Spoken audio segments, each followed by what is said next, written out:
Hindi ko akalain na kahit kakaunti na lang ang isda dito sa lugar na to, ay dumadami naman ang mga pawikan na makikita ngayon. Itong spot na nilalangwayan ko ngayon ay katapat lang ng bahay namin dito sa Southern Leyte. Malapit lang talaga kami sa dagat, kaya laking dagat din ako. Noong bata ako, mas marami talaga ang mga isda noon na nahuhuli dito.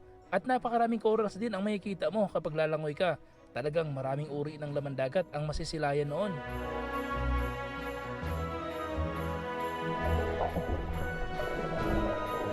Pero ngayon, halos wala ka na makitang isda sa lugar na to. Nawala na rin ang napakaraming magagandang corals na pangunahin nilang tahanan. Sobrang kakaunti na lang din ang mga shells na nakukuha. Dahil na rin sa lumalalang global warming na nakakaapekto sa maraming marine life sa mundo, dagdagan mo pa ang lumulubong populasyon sa bawat bayan, sa bansa at diwas tong pangalaga sa ating kalikasan. Kaya hindi nakakapagtaka na sa panahon ngayon, halos wala ka na talagang makitang isda sa mga unprotected marine areas. Pero sa kabila ng mabilis na pagkaubos ng mga isda, mapapansin naman ang pagdami ng mga pawikan dito sa aming lugar.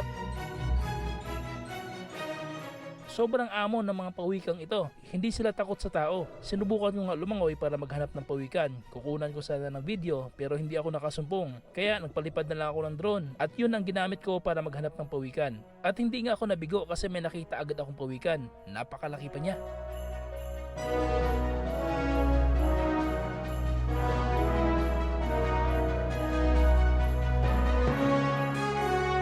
Bawal huliin dito sa amin ang mga pawikan. Noon pa man, matagal nang ipinagbabawal ang paghuli sa kanila. Kaya ang nakakatuwa lang kasi kahit nakakaunti na lang ang mga isda sa dagat, pero nandyan ang mga pawikan na hindi nawawala. Na para bang ipinapakita sa atin ng mga pawikang ito ang pag-asa. Na para bang ipinapaunawa sa atin ng mga pawikang ito na kaya pa natin itong solusyonan.